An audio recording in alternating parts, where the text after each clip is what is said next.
Ndabashimiye mwe mwese mukomeza gukanda subscribe no gukurikirana ibiganiro bya Bayeri TV. Ibihe byiza. Ngiye muri kumva cyangwa muteze amatwi ni Gatete Gilbert. Nibyo koko isi yose yamaze kubatwa ndetse yigarurirwa na za social media tubimbata yazo. Nubwo twamaze kubingaruzwa muheto na za social media ariko byadukururiye ibintu bitari byiza. Twamaze kuba birasi, nta muntu ukigira urukundo rwo mu mutima, ni bakeya. Kuba abantu batakita ku bintu kandi by'ingenzi rimwe na rimwe muri ubu buzima, ahubwo ugasanga social media zigenzura imbaga nyamwinshi y'abatuye isi bakaba imbata yazo. Ibi iyo bigeze ku gitsina gore biba kandi biba akarusho. Abenshi mu bakobwa bo barwana urugamba rwo kwemeza isi ko ari abantu badasanzwe, babinyujije mu mitungo cyangwa se mu butunzi. Ibi babikora bashaka kugaragaza ko bari ku rundi rwego rudasanzwe. Bagenda mu zihenze, ndavuga imodoka, bambara imyenda y'agaciro ndetse bagasohokera ahantu hahenze hatandukanye ku isi. Ibi babikora rimwe na rimwe atari ukwishimisha, ahubwo bagamije kugira ngo isi cyangwa se abayituye babubahe ku rundi rwego, cyangwa se babone ko bari ku rundi rwego. Gusa ibi ngibi ntabwo ari byo bihita bimugaragaza nk'umuntu uhenze cyangwa se w'agaciro uri classe. Twakoze urutonde cyangwa se ibintu bigera kuri 7 ibimenyetso bigaragaza ko umukobwa ari classe cyangwa se ko yiyubaha. Nubwo nta bya mirenge bihenze cyane yaba afite ibyo kwambara cyangwa se amamodoka ahenze, ibi bishobora kukwereka ko uwo mukobwa byanze bikunze yiyubaha.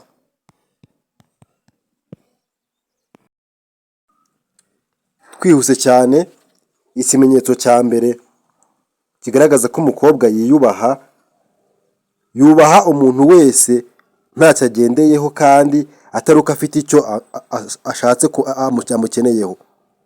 Ibi turabyumvikanaho cyane. Kuba umukobwa ashobora kukubaha yaba muhuriye mu muhanda uri stranger cyangwa se uri umugenzi, akaba yagusuhuza cyangwa se nubwo atagusuhuza ariko akaguha icyubahiro cyawe.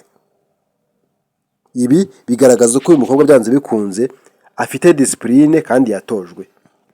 Uyu mukobwa ukimubona uhita ubona ko uyu mukobwa byanze bikunze yiyubaha. Ikimenyetso cya kabiri, ariyubaha cyane akenshi bigendeye ku buryo ubuzima bwe buba buriho umupaka cyangwa se hari aho utagomba kurenga, boundary. Ibi akenshi bigaragarira nk'iyo ushatse ko wenda musohokana rimwe na rimwe umutunguye cyangwa se ukabimugezaho rimwe na rimwe atari muri iyo mood, kuguhakanira ntabwo bijya bitinda. Araguhakanira rimwe na rimwe akakubwira ko wenda bidashobora gukunda cyangwa se wenda umwanya wo gusohoka atajya awubona. Abenshi nubwo babifata nk'aho wenda bagusuzuguye, ariko mu by'ukuri uwo mukobwa aba azi gufata umwanzuro kandi akagusubiza igisubizo cyiza yitonze kirimo discipline. Iki gihe uyu mukobwa uhita ubona ko byanze bikunze uyu mukobwa yiyubaha. Ikimenyetso cya gatatu, atega amatwi cyane iyo uri kuvuga cyangwa kugira icyo umubwira, mbese arumva cyane kurusha kuvuga. Kandi iyo avuze ubona abantu bose bashaka kumwumva. Uyu mukobwa akenshi uzamubwirwa nuko ntabwo akunze kugira amagambo menshi, ndetse akenshi nta nubwo uzamusanga muri ba bandi cyangwa se muri groupe y'abantu benshi bari kuvugwa undi muntu runaka. Niyo muri kumwe ukazamurije ikintu cyitwa kuvuga mugenzi wawe, usanga akenshi atari kubyumva, ndetse ugasanga rimwe na rimwe ashobora kwigira nk'aho mutari kumwe kubera ko uri kumubangamira rwose. Uyu mukobwa aba yiyubaha. Ikimenyetso cya kane kigaragaza umukobwa wiyubaha, aba ari wa muntu uri karume, witonze, muri make udashamadutse. Ntabwo ari wa wundi wa bigiyo bijya. Ntabwo ushobora kumubwira ngo kubera ko uyu munsi tubona ko wenda akazi gasoje kare reka duhite twigira aha ngaha. umunsi we byanze bikunze uba upanze, kubera ko azi neza ko igihe cyose kuri we gifite igisobanuro. Aba yitonze cyane, akora ibintu bye biri ku murongo, ntabwo akunze gushamaduka.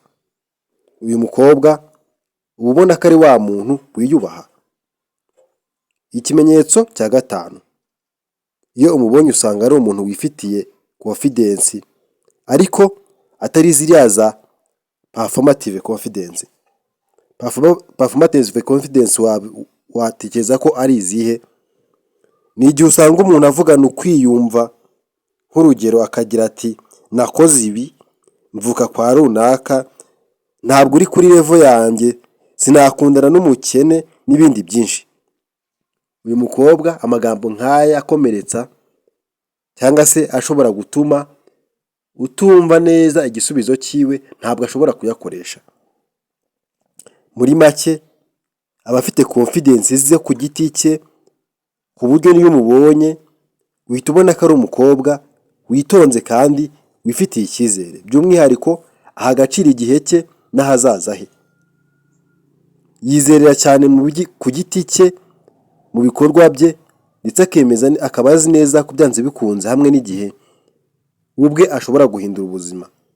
Uyu mukobwa aba ari umuntu udasanzwe cyane, nacyo ni kimwe mu bigaragaza umukobwa uri classe cyangwa se wiyubaha.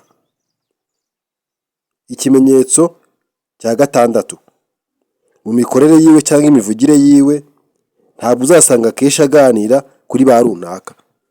Ishwi ntabikozwa. Ibi ngira ngo wenda nanabivuzeho. Iyo ushatse kumuzana ibintu byo kuganira kuri runaka, ntabwo ashobora kukumva rwose, aguca amazi mu buryo bugaragara. Ikimenyetso cya karindwi ari nacyo cya nyuma, ubuzima bwe ni prive cyangwa se private. Mu rwego rwo kugira ngo cyangwa se rwo kwiyubaha no guha agaciro ahazaza hiwe, abaho ubuzima bwa privacy cyangwa se bwa prive, bw'ibanga. Uyu mukobwa uzamubwirwa n'uko kumenya icyerekezo cye, ibyo arimo, aho aherereye n'ibyo ari gukora ako kanya biragorana, kubera ko ni wa muntu ushaka kubaho ubuzima butuje. Ntabwo uzamubona ngo apostinga buri kanya ngo narinde aha ngaha, nari nambaye uku nguku, dore ijipo naguze, cyangwa se nka ba bandi bapostinga imyenda y'imbere. Uyu mukobwa ubuzima bwiwe cyane rwose buba bwubakiye kuba ari ubw'ibanga, cyane ko abagabo benshi banabukunda, bagakunda abakobwa bateye uku nguku. Uyu mukobwa rero nuramutse umubonye uzahita umenya ko byanze bikunze ubonye umukobwa wiyubaha. Ndabashimiye muri kumva cyangwa muteze amatwi. Ni Gatete Gilbert. Ikiganiro ni ishuri ry'ubuzima muri kunkurikirana kuri Bayiro TV.